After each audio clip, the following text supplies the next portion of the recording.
Yo. Yo. Yo. Yo. Yo. Yo. Ladies and gentlemen, welcome back. Puck and Stuff Podcast, episode 20. Woo, made 20. NHL Playoffs. First round is done.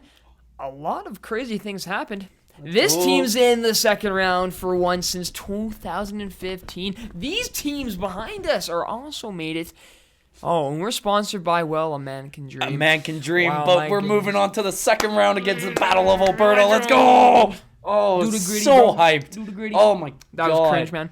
I'm sorry, that was cringe. What, we got to do the gritty? I did the gritty and it was cringe, man. I'm sorry. I could quickly just walk across, do gritty quick. All right, do the gritty. Nah. Do We'll the do that. gritty? You know what? Second round. If we make it past Yeah, second round, if do we it. win, yeah, we do the gritty. All right. Yep.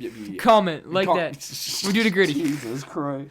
'Kay. Okay, anyways. So, I gotta say, man. Wow. Just wow. The first round already was just absolutely crazy. Where do we begin? Okay, where do we begin? Okay, so before we even get into playoff predictions for second round, I just need to talk about Game 7. Yeah, I need that's to. fair. That's I need fair. to. That's fair. My heart, before I even, because I went to the Red Lot to go watch this game with my buddies, and sadly you can go, work. Not if I walked in there, because there was a huge ass line outside. Yeah. And I wasn't even in there, and I was terrified. I should ask that. How long did it take for you guys to get into the lot itself? Because it was game 2 wasn't that packed. Maybe 1,000. The line was 1,500 huge, people. but it went by pretty quick. But could you tell there was 5,000 people at the lot? Way more, way more. That's awesome. Juice, I was not even inside, and I was terrified for this game. My heart could not stop racing for this game. And when the puck actually dropped, I was terrified, especially after Jamie Benn got that first goal. Oh, dude, first shot. Okay. First shot, Jamie Benn, and just shot everyone up. So here's my story. So at work, I'll let him in. the guy at the front doing the CSR stuff is putting the game on, right? And Yep. He's betting whatever. And then I come back after doing some duties, and I'm like, what's it looking like? He's like, guess what the score is? I'm like, don't tell me they scored. Scored it, Ben with the first goal. That was a great shot, well placed. Yeah, what can you do? What can you do? The only buddy who's gonna save that is probably Dominic Hasek doing some freaking monkey moves, right? You know what I mean? Or Kiprusoff.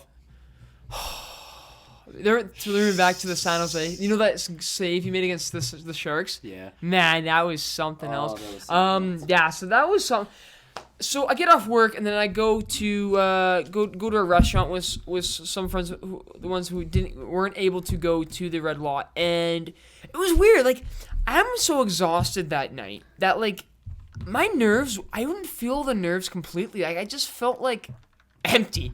Yeah. I felt empty, man. I'm and my emotions didn't really come out till someone scores a certain goal, certain time in a certain part of the game, but Gee, I wonder which part. It was, it was, wow.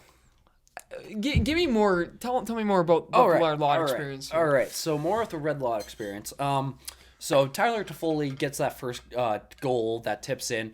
Place goes nuts. My heart goes up a bit because I'm finally some relief. It's tied 1-1. Finally, Toffoli scored. It's funny how I literally was saying before this game, I'm like, man, Tkachuk and Toffoli need to score goals. Mangiapane already has one, or finally broke that slump. I'd love to see that because the middle six scoring was the biggest problem for our team. Now that it seems like we somewhat solved it, I have some confidence going into this next round. Oh yeah, for sure. That the scoring can be there. Yeah. At the start of the round, so. Well, the shitty part about right after Tyler Toffoli's goal is then they come back and score again, literally making it 2-1, and I'm like, well, okay. So how that second bad defense on that one. I can't blame Markstrom much for this game. I can't. It's really hard to, but oh my God, the second goal was nuts. Well, so that goal, how it happened was, I was getting off work, call one of our friends there. I was like, hey, you guys at the restaurant, whatever. And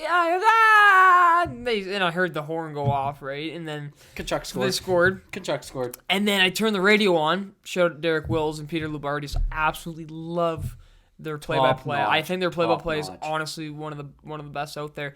And as soon as Beasley sang Tyler, Matthew Tkachuk. Or it was Tkachuk. Yeah, Matthew Tkachuk up to second. Well, no, sorry. First. Oh, for the first one? My bad. Okay. Yeah, it was. He was like, Tyler, Tuffle. They score. I'm like, of course. And so I'm like, okay, whatever. And then it was kind of whatever. I get to the restaurant, watching it. Then you're right, Kachuk scores. That was really great. That was great. Great goal by Kachuk. Yeah.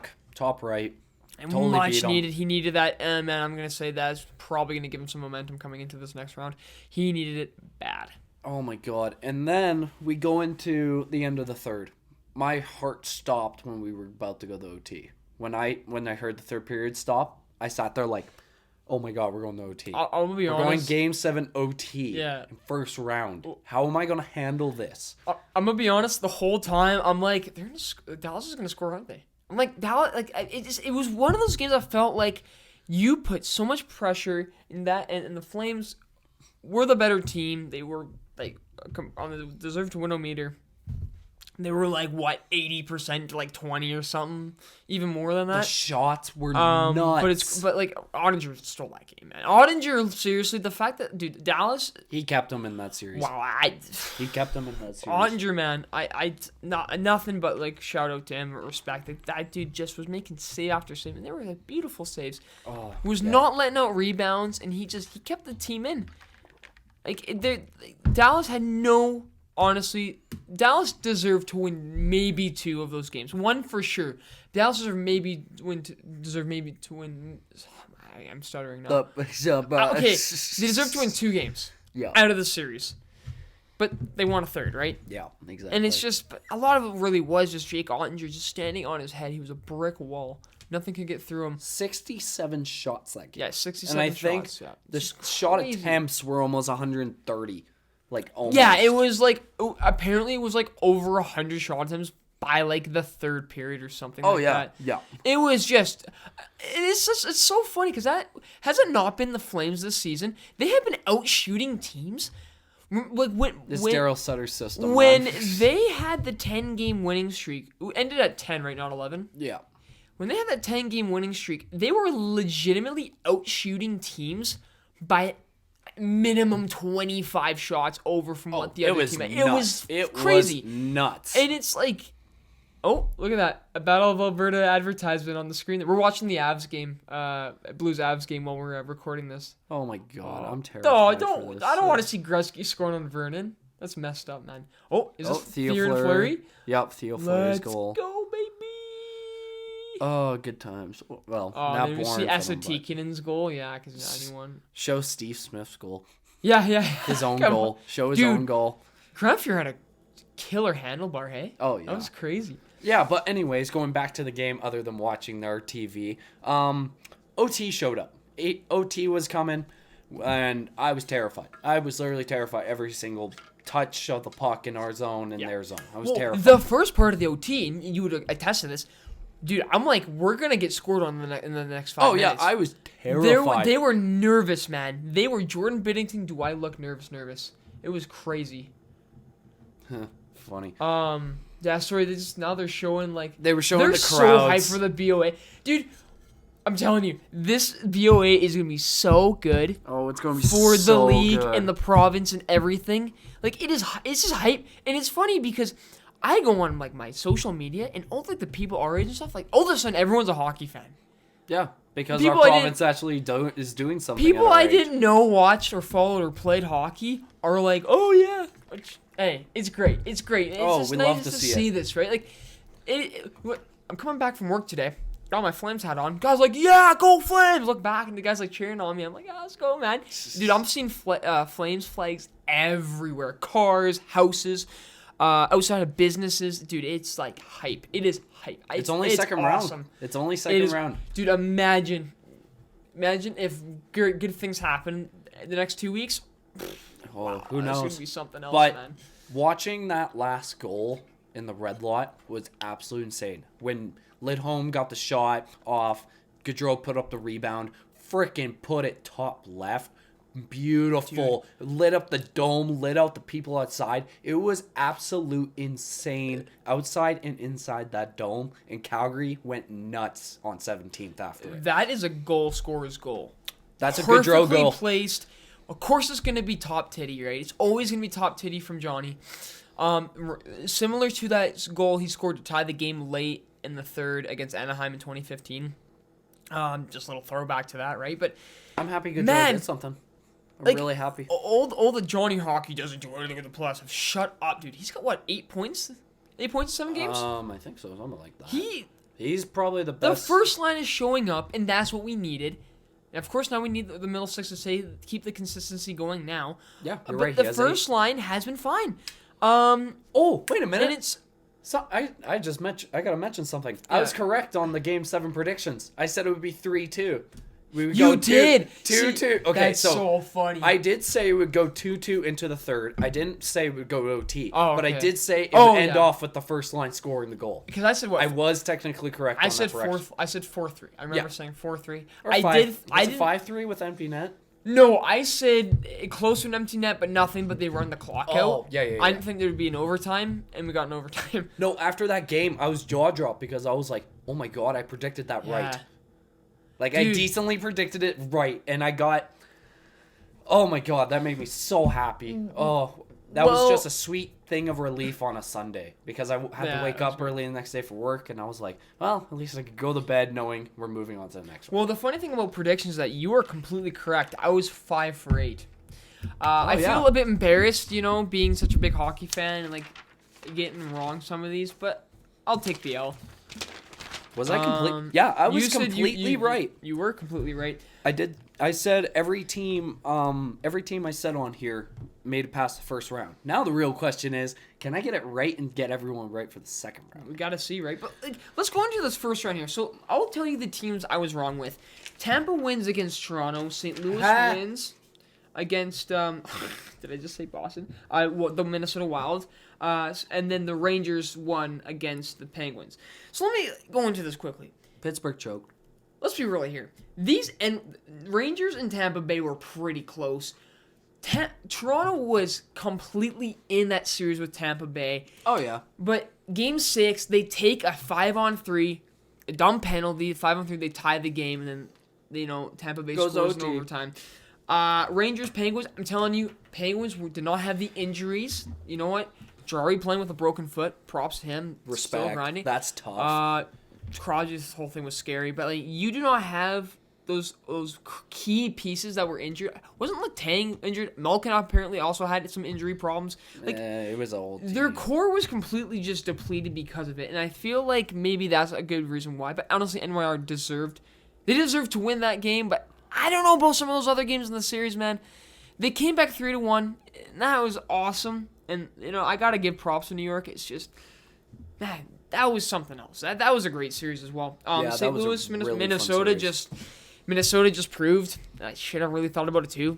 Their depth isn't there. They don't have the depth. They have Kaprizov, Hartman, and Zuccarello, and that's it. And then wasn't Zuccarello injured for a game or two? No, he was fine. He was fine.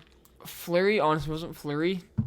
In my opinion, I think they should have honestly started Talbot for a few of the games. But it's I think Fleury Talbot, in man. playoffs, though. That's really hard to give up. He didn't really play like Fleury in playoffs, That's in true, my opinion. but it's though. still Fleury in playoffs. Yeah, no matter what way you looked at it, that was a really But tough decision. ultimately, St. Louis, we're seeing this. They're sticking with Colorado in this first game. St. Louis just has a lot of the core and still have Berube from the 2019 Stanley Cup win. Oh yeah, And they are tons of taking that that playoff experience veteran leadership. They know what to do to endure a hard-fought best of 7 series, and it's proving that, right? Oh yeah. And they did it, and now they're gonna have to be tested again with Colorado.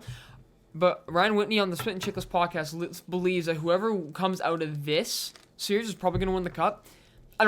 I'm not gonna say that it's confirmed that these guys are gonna win the cup, but very good chance of doing well in that conference final, going to the cup, because man, St. Louis has really proven otherwise, and Colorado is just dominant, right? Yeah, that's very true. You make some really good points on that. And going back to that Tampa-Toronto series, who would have thought that Toronto being at home in a Game 7 was their biggest weakness? Do you think it's mentality? Do you think it's nerves? I don't know. Do you think it's they didn't even choke. It's just that they got out. They got outplayed for a little bit. But it was a very even game, and it was a 2-1 loss. That's the worst part. It was a 2-1 loss. One goal. Like, if it was just a lucky bounce, get some good puck luck, right? You tie the game. So maybe, like, the whole thing changes. The whole scenario changes. But no. Nick Paul just decided to ruin your entire franchise. Again, whoop-de-doo. But I think Toronto really has to go into this offseason being like, we might have to change everything. Not, like, change everything, but, like, you need to make changes quick. Do you give a year? People were saying, too, like, maybe one more year and then. Because I think... No, I wouldn't even go a year. I think contracts expired next year. I don't know whose it is, though. I might be... Don't worry, I'm getting there.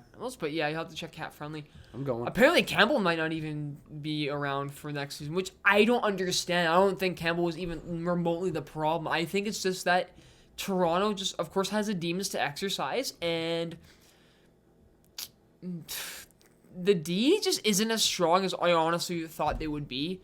I'll be honest, it's unfortunate to kind of see the TJ Brody not play as consistent as he used to be. No. And Giordano, I don't know, like... That's really... Morgan Riley, though. Sorry, before I... Yeah, go ahead. But Morgan Riley, man, come on. Like, that dude is just... What an elite defenseman, man. That dude is so underrated in the sense... He's not underrated, but he's underrated on the team because you have Matthews Marner, right? Yeah, true. All these, like, big forward, whatever, but... He ain't flashy, but he gets jobs done and he gets goals. He ain't even a flashy defenseman and he gets goals, right? Like, Morgan Riley, man, deserves some respect on his name for that series. I really feel sad for Mark Giordano because, like, the first time the Flames actually make it past the second round since 2015, he's not a part of the team. And yeah. Usually he is, Yeah, which is really, really shitty, especially once he gets a first-round exit with the Leafs. Ugh. But, yeah, if I was Toronto right now, I would totally look at my big contracts and I'd be like, are these really worth it?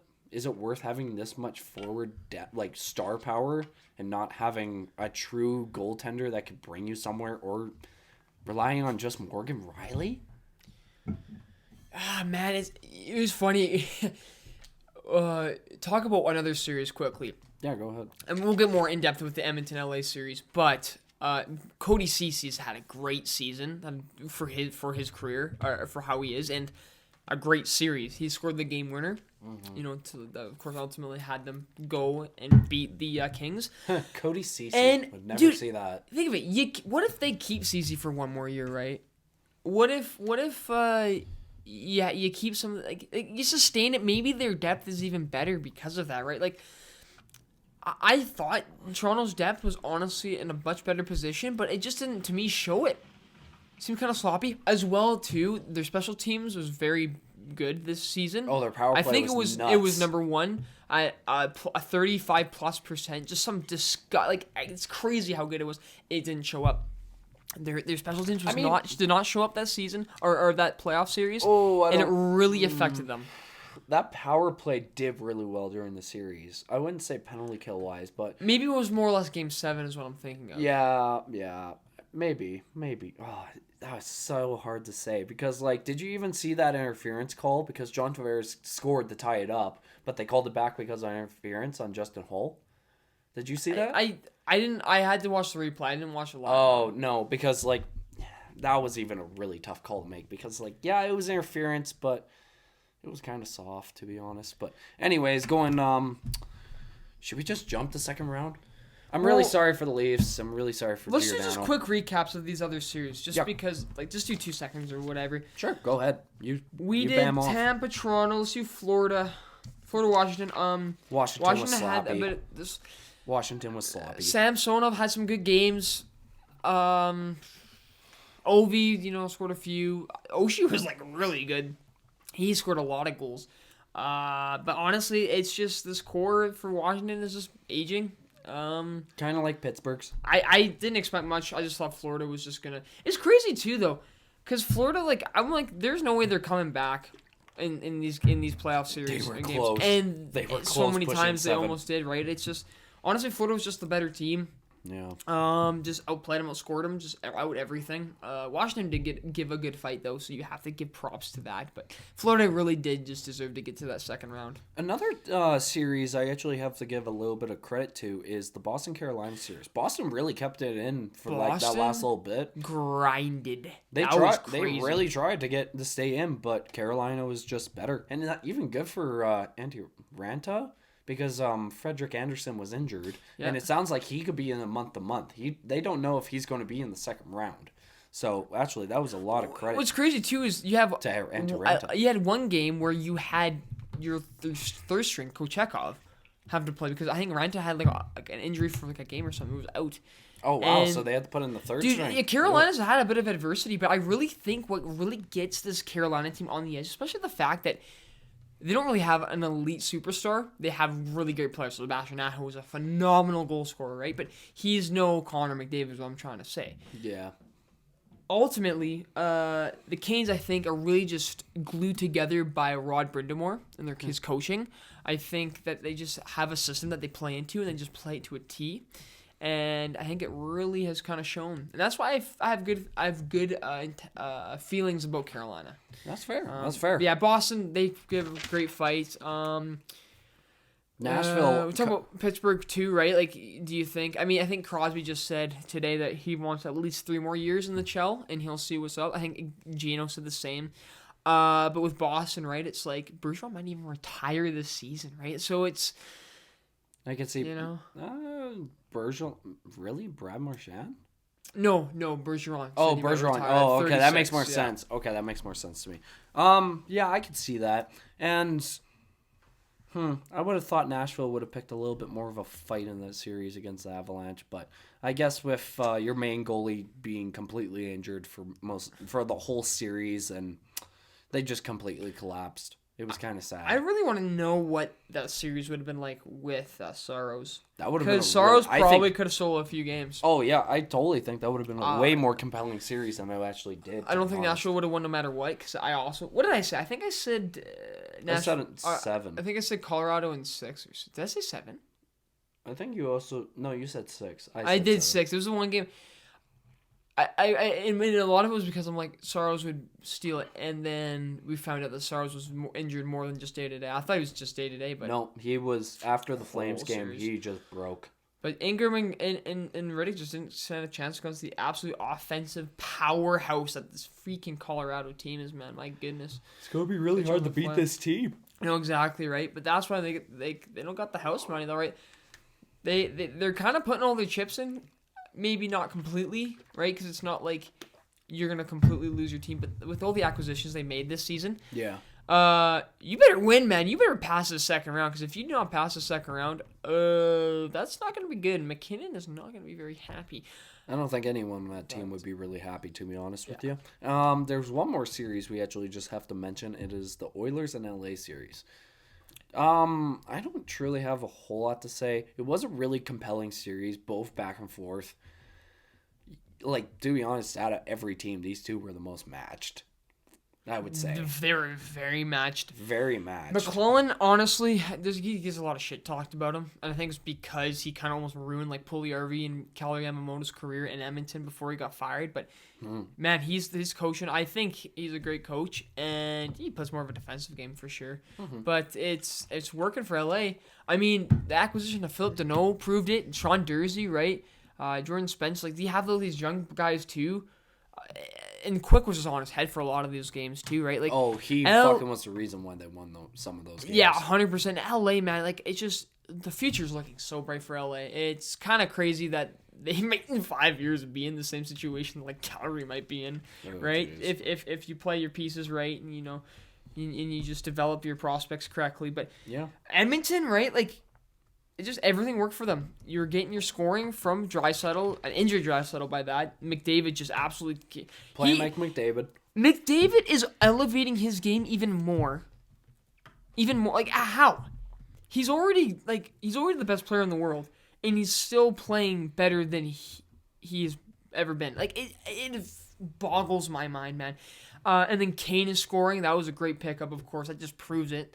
Ryan Nugent-Hopkins, man, just great center. Like he literally like what would this team do without a solidified center like RNH? I like don't think this team would even be close to having offensive structure ability without him, right? Because Especially he wins depth. he wins your faceoffs, man. He wins your faceoffs. That's what you need. I wish Calgary kind of had that. All in all, honestly, Edmonton's defense compared to LA, a little bit sloppy at sometimes. Sometimes it wasn't terrible, but didn't mind it too much to whatever. Sure. I mean, and it was kind of nerve-wracking too with Nurse being injured for that one game. Mike Smith though, you got to give him the shout out though. Like he played 3 or 4 of those games he played just outstanding. If he keeps that up, my goodness, this BOA is going to be something else. But ultimately Edmonton was the better team for more games, but it was very evenly matched, and LA has a bright future. Yeah, they truly do. Before we actually jump over to the second round predictions, do you want to quickly mention what happened in the NHL lottery? Because we'll quickly mention that. Yeah, okay, so if you guys obviously missed it because we did a little bit, the NHL lottery happened, on Sunday? Or was it Saturday? Saturday, I think. I think it was Saturday. You might have to fact check me on that one. But the Montreal Canadiens get the first overall pick. They're going to get Shane Wright, probably. I don't see why they wouldn't. Yeah, it's going to be Shane Wright. It's probably going to be We'll talk about that more like in the offseason, but yeah, it'll be Shane Wright. It'll probably be Shane Wright. The second overall pick went to the New Jersey Devils. Third goes to the Arizona Coyotes in that small-ass stadium they have now. Whoop-de-doo. They don't even... By the way, they can't even get their... Excuse you. They can't even get their team logo on the center ice. Yeah, college. That's just crazy to me. I mean, and then the tickets are going to be like $300 USD for fronts. Yeah. Like...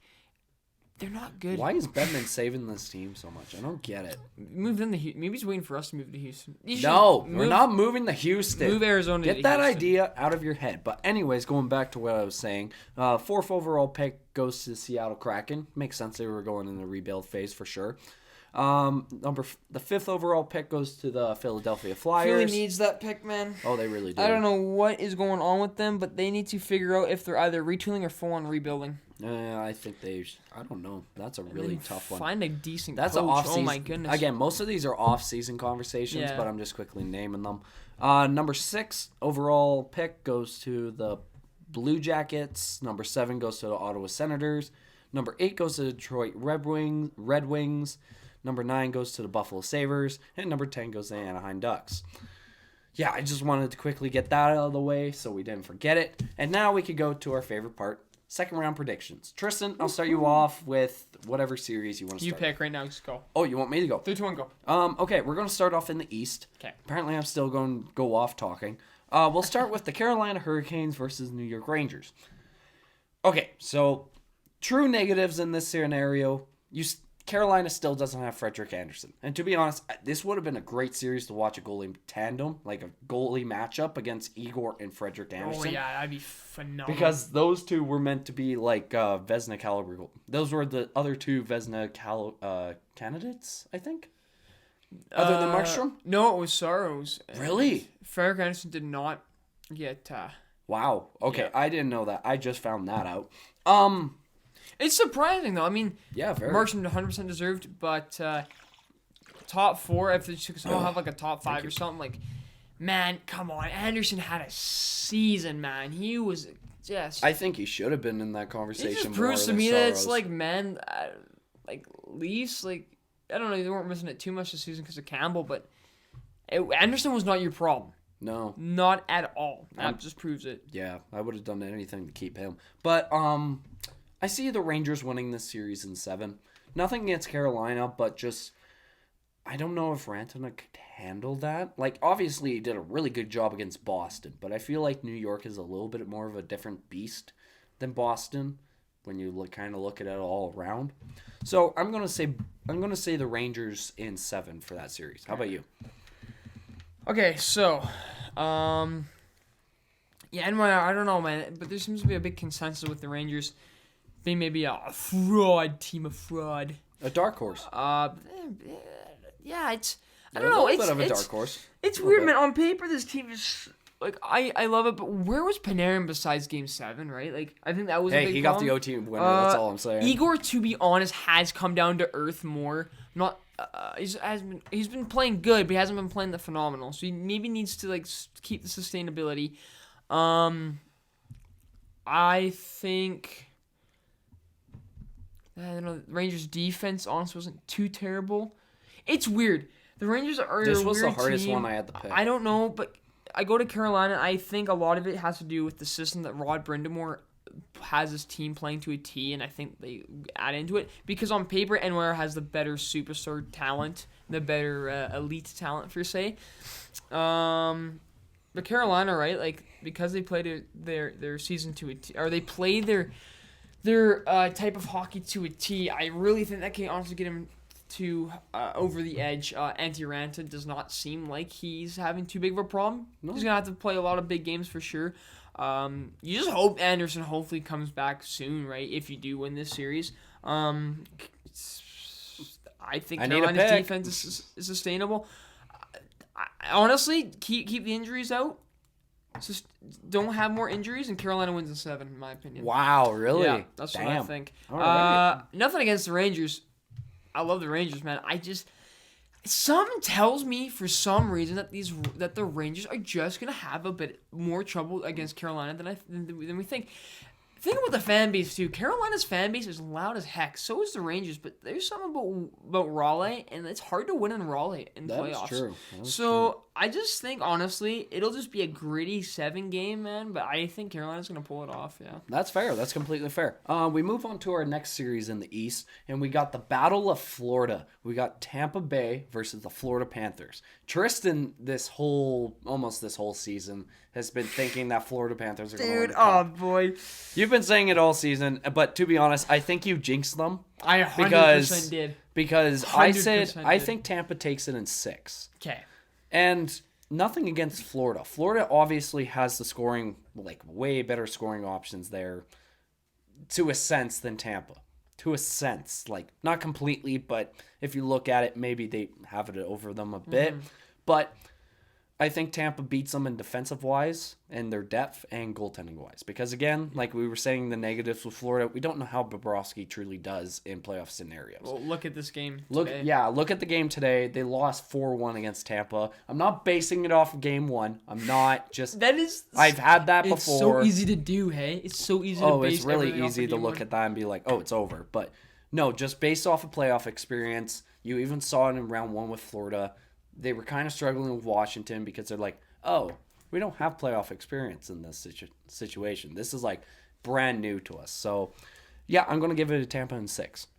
God. You? And I respect that a lot. Yeah, but because I've been keep saying that with Florida winning the cup and stuff, I'm going to have to say another 7 game, but this one goes to Florida in 7. Oh, wow. Yeah, Game 1 is going to really put a lot of change or whatever into it. But honestly, okay, so let's start with Florida. Their forward group, to me, has ability to score a massive amount of goals, and I think that can really help. Now, their defense is lacking compared to Tampa Bay, and Bobrovsky is very odd because he can have great games and very bad games. He doesn't seem to have a middle game. He seems to just either be like Ben's a candidate or, hey man, Spencer Knight's going in tonight kind of thing. It sounds like Mike Smith. A little bit, hey, but a little bit, but weird. Like younger. I don't know for say, but I just love Florida's scoring ability. Maybe that's why. I mean, the addition to Drew, man, like you can tell wants that cup. He's playing mean. He's playing heavy, man. He's getting some goals too.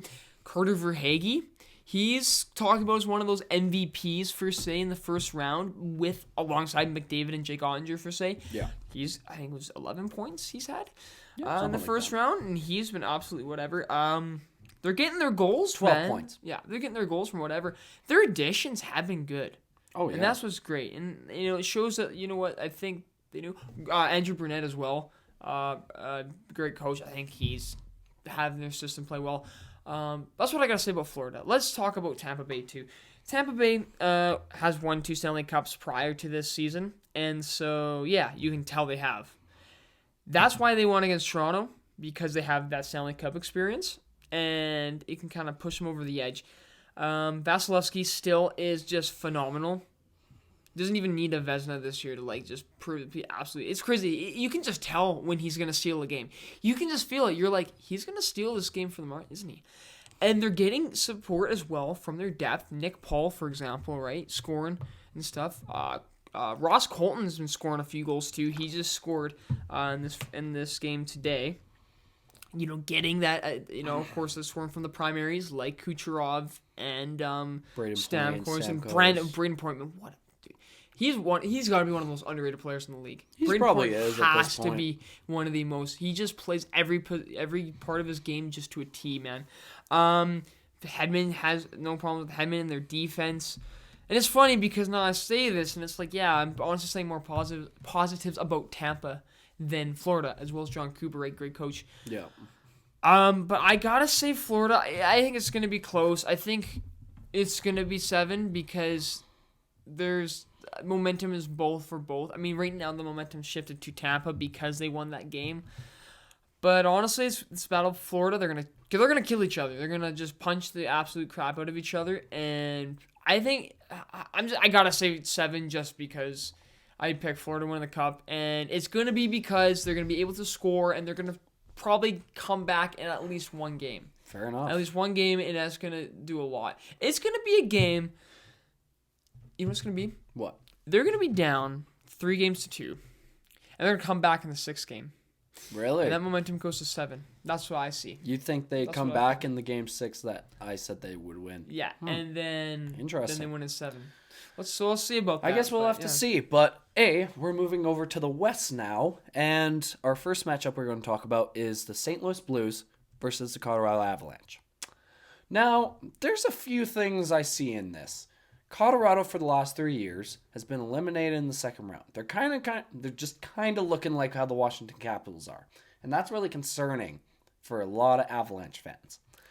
And then, obviously, the biggest positive for the Avalanche is star power. If you look all around, Cale Makar, Nathan McKinnon, that three-headed beast. And then you have Kemper in net. He's having a great year. But if you look on the other side of St. Louis, they have most of their core that they did have when they won the Stanley Cup. They got that Stanley Cup experience. I haven't truly had an upset series. This is the upset series. Blues in 7. I'm calling it right now. So I don't have much more to say, but this is the upset series in my opinion. You and me are actually kind of similar on this. I had to pick one series to not be 7 games. It's so funny because in my head in the first round, I'm like, there's going to be a lot of game 7s. And I was right. Yeah, I'm glad I was right about that. 5. These matchups, even in the second round too, they're all just so closely matched. It's awesome. I love it. But yeah, so Colorado has some demons to exercise. It's been 3 years now that they haven't passed the second round. And that honestly, just that kind of seemed that little voodoo kind of jinx that it seems like Colorado has might kind of hold them back a bit. This game this game 1, Colorado put mass amount of pressure on the Blues, but then the Blues scored the first goal. O'Reilly scored it. Great backhand, by the way. Nice goal. And it seems like main possession has been Colorado. They're up in the shots for 37-24. But I gotta say though, as long as Binnington keeps sustain a great goaltending performance, and you keep the players that were on that cup team, they play to how they know they can play in the playoffs, and you play gritty, you play all 4 lines, because that's how St. Louis runs. They run all 4 lines, right? Yeah. Really no elite superstar.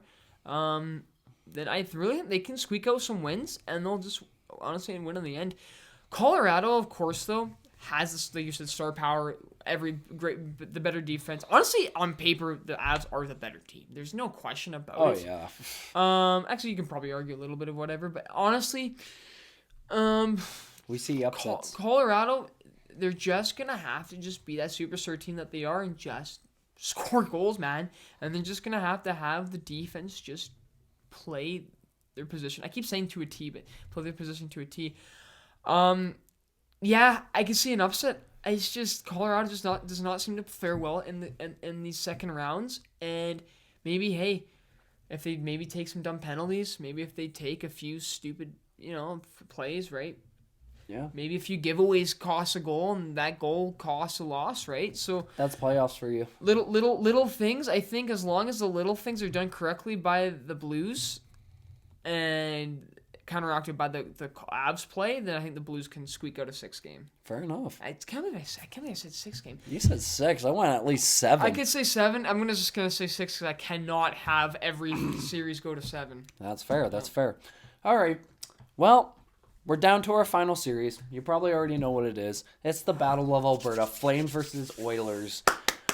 Yo. Okay, there's a lot. I looked a lot into this series alone. So, there's been 5 previous Battle of Alberta matchups in the NHL playoffs. Mostly around the 80s and early 90s when Gretzky was ruling and the Flames had that Lanny McDonald, Theo Fleury, and all those guys kind of lineups. Calgary's only victory was in 1986 out of those 5.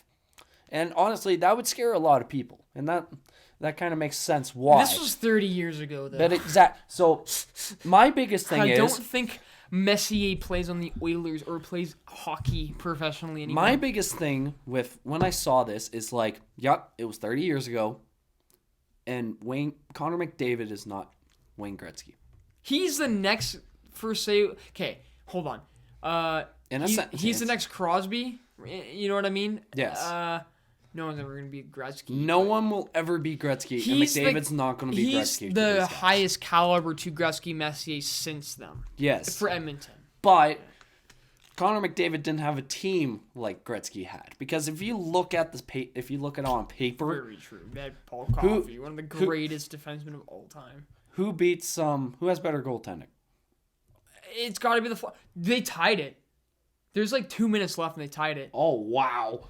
That's what I'm saying, right? 1 goal, this could change momentum. 3 minutes left in this Blues-Avs game. This goes to OT. If the Blues win it, right? It's snatched out of Colorado's hands. Wow. Jordan Kyrou scored it too. That's awesome. Back to it. Okay, anyways, back Markstrom is the better goalie. Yeah, so if you look he just has been all season. Again, this isn't 30 years ago. This isn't a Gretzky team anymore. This is a completely different team with McDavid. Yes, McDavid's the best player in the league, but for the last few years, he hasn't truly proven that playoff experience or playoff drive for anything. It might be the team around him and the organization all around, but still, he hasn't truly won a whole lot in playoffs except maybe getting to the second round, just like us. And I can't say much about that. But if I look at this on paper, I look at Calgary. They beat them in goaltending. You beat them in defensive play. The D-depth. D-depth. Insane. Calgary's D for a few games, like Tanev was a bit of a disappointment. He was injured, though. So that he was injured. Shillington, ugh. He's doing better. Anderson had a few. He's been better. Hannafin, But you see where I'm going. I know what you mean. It's the depth. I love how Michael Stone is like a positive. Yeah. It's crazy. He's a better player than Zadorov It's crazy how the playoffs work, man. It is crazy how the playoffs work. The fact that Michael Stone, who's played, what was it, like 3 or 4 games this season? And he's probably played better than all the games Zadorov has. He's just... stop taking dumb penalties, right? Exactly. Like, and I even make the point of forward depth. You could technically say Calgary has better forward depth, but Edmonton has better scoring depth in that sense. In a sense. Because, all around, Calgary truly beats them on paper almost in every stat except star power with just Draisaitl and McDavid. And you can maybe even make the case of evening that out with our first line. Because that first line has been killing the league for half a season. Yeah. And it proved in that last game. That first line came in clutch, getting that OT win for us. And you even heard it from the great one himself. Wayne Gretzky said the Flames had this series. And that probably hurts a lot of Oilers fans. Which was pretty funny. That was pretty funny. But I say Flames in 6. Okay. I say Flames in 6. I'll leave it off to you. So for me. I'll be right back. You continue. All right. Edmonton. I'm going to start with Edmonton. So Mike Smith played a crazy good series. If Mike Smith keeps that going, Calgary could be in trouble, especially if the middle 6 has trouble scoring again like they did in the first little bit of the first round. Our defense is more sustainable our depth is better, I would say, on that end. I feel more secure with our defensive core. Edmonton's defensive core, right? Nurse plays just his position to a T. You don't hear him a lot, and that is because he just plays a defensive game well. There's a few times where players like Duncan Keith got overstepped and allowed some goals that should not have been allowed. Kulak's been a good addition for them. CC has been great this season. That's been a great pickup. Tyson Berry, I don't know where he's been, but anyways, I'm talking about the Oilers' defense right here. All right. I'm just trying to explain. It's so much to go. I don't know. Like, what I'm trying to say ultimately is that yes, the Flames are better in the goaltending, defense 100%, forwards in certain ways, but I'm gonna give the forward group to Edmonton. The reason why I'm giving it is just because, okay, you just see the series. Injured Draisaitl was still scoring. McDavid playing on another level. Evander Kane. You take those three, and they score a lot of goals. Oh my goodness, that's going to be a lot for Calgary. And McDavid plays so well against the Flames, anyways. So that's going to be something to really watch. So the defense is going to have to play very hard against that for the first two lines. But we really do. I'm going to agree with you. They have better scoring depth. We have better forward depth. Yeah. That's going to have to be the answer, because I can't say, like, I didn't see Puljujarvi much that series. Yamamoto had a few decent games. Warren Fogle was literally scratched. Hopkins, right? He actually had some really great games too, right? But he's like, if it's him versus Lindholm in the center, right? Like, it's going to be hard for Lindholm to win a lot of those faceoffs because RNH is very good. Mm-hmm. Monahan was really useful. Oh my goodness, man! If only only injuries, man. Imagine what that team could. Imagine, man. Like Monahan, healthy Monahan. That'd be nice to see. But yeah, Edmonton. There's a lot of positives, and that's why I really think that it's got to be a 7-game series. But Calgary, ultimately, like, I think we're just the better team in general. I think we proved that this season against and the BOA games as well, in the regular season. Honestly, for me, the Flames win this in 7, but on the account that our middle six has to freaking score. We could probably win in less games too, but our middle six has to be there, and they cannot just be there for a few games. They have to be there from game 1 to game 7. One big factor I also kind of looked at was we versed a goaltender like Ottinger, and Ottinger went out and truly came out of nowhere. Just a tear, man. What a tear. We put up 67 shots against them in Game 7. Now, I look at that and be like, okay, we went from Ottinger to Mike Smith. Yeah. And Mike Smith probably can't handle 60 shots a game. Another thing, too, is, and we were saying this before the podcast, Mike Smith, well, of course, was on the Flames. A lot of the players on the Flames know Mike Smith. Exactly. So you might be able to squeak a few by because you know his weak sides, right? And plus, if the Flames truly just know a way to shut down McDavid and Draisaitl, especially with Draisaitl having this injury and playing through it, I just can't see how we can't. Like, unless, like, I'm completely blown out of the water. Man, somehow. it could be where I bet you McDavid elevates a game where he wins a few. Like, he's the only player I'm only confident in the NHL saying, yeah, he can win you a game.